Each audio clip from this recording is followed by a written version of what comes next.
E nesta terça-feira, a CPI do MST ouviu João Pedro Stedley, que é líder nacional e fundador do movimento, que destacou que a invasão de propriedade da Embrapa foi um erro executado pelo movimento. Acompanhe os detalhes com Yasmin Costa. 39 parlamentares se inscreveram para fazer perguntas durante a oitiva de João Pedro Stedley, um dos líderes do Movimento dos Trabalhadores Rurais Sem Terra. Durante a sessão, Stedley classificou como um erro a invasão de terras promovida pelo MST em fazendas da Embrapa, em Pernambuco, no fim de julho. Na ocasião, o MST argumentou que o governo federal não cumpriu um acordo de assentar 900 famílias. Segundo Stedley, às vezes militantes do movimento exageram e erram, mas nenhuma instância nacional interfere na autonomia dos acampamentos. Cada acampamento tem autonomia do que faz. Muitas vezes eles exageram, erram. Concordo. Às vezes eles exageram e erram. Mas eles têm o direito deles decidir. Nenhuma instância nacional decidiu que eles deviam ir. Eu posso até fazer uma autocrítica, porque os jornalistas me perguntam. Tá bom. Foi um erro, um equívoco entrar na Embrapa. Mas eles decidiram, porque era a área pública mais próxima, e entraram na Embrapa não para reivindicar a área da Embrapa. Entraram na Embrapa para chamar a atenção da opinião pública. O relator da comissão, o deputado Ricardo Salles, teve embates diretos com o Stedley. Salles questionou o líder do MST sobre pessoas que usam a reforma agrária para benefício próprio. Não foram poucos os relatos que nós tivemos de pessoas que foram obrigadas a trabalhar na roça coletiva, tomando conta da portaria do acampamento, fazendo uma série de coisas sob o princípio coletivo, que o senhor citou aqui. E nenhum caso dos militantes fazerem o mesmo trabalho dos assentados e acampados, como se fosse uma classe superior dentro do acampamento e do assentamento. O MST tem princípios organizativos e quem infringe esses princípios organizativos não está de acordo com a ideologia do nosso movimento. Então ele está desviado dos nossos princípios. Assim como no tema anterior de desvio de recursos, a saída é a delegacia.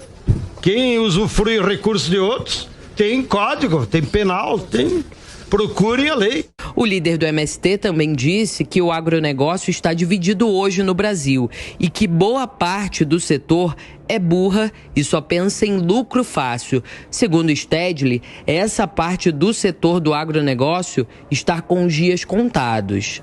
Depois das manobras feitas pelo governo com a ajuda do Centrão para a troca dos integrantes da CPI do MST, a cúpula da comissão não pretende mais prorrogar o prazo de atuação do colegiado.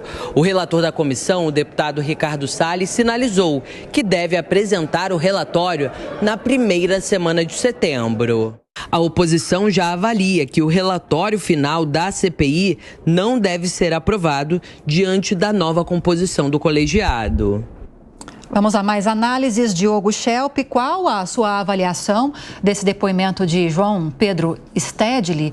Ele tentou defender algumas acusações que são feitas frequentemente pela cúpula da CPI de que há alguns líderes, dirigentes desse movimento que se apropriam dessas pautas em benefício próprio. Como ele se saiu, na sua opinião? Lívia, ele deixou claro com a naturalidade, às vezes até com o deboche com que ele falou sobre as invasões de terra, sobre as estratégias táticas do movimento, deixou claro que, de fato, acredita piamente que nada vai acontecer com ele e com outros líderes do MST diante dessa CPI, diante de qualquer relatório que venha a ser apresentado pela CPI.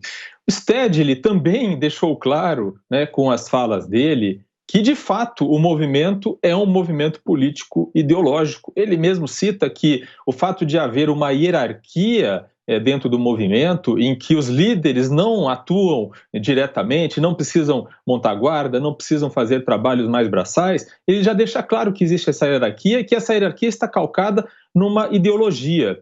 Então, o Stedley está bastante tranquilo, ele fala com toda a naturalidade, não esconde a natureza do seu movimento, porque ele, de fato, acredita, está seguro de que nada vai acontecer com ele. Agora, Capês, a gente já sabe que a CPI está nos últimos dias praticamente. Juridicamente, o que a CPI pode apresentar de novo em relação a punições, ao MST, por exemplo? Bom, Thiago, independentemente do relatório, a CPI pode encaminhar diretamente ao Ministério Público provas de crimes que ela tenha colhido.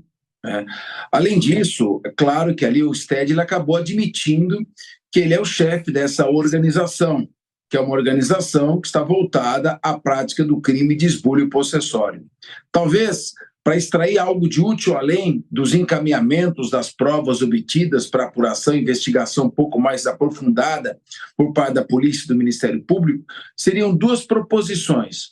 A primeira, o crime de esbulho possessório é uma infração de menor potencial ofensivo, isso é juizado de pequenas causas criminais. E além disso, depende do proprietário ingressar com a ação criminal, quer dizer, nem é atribuição do Ministério Público.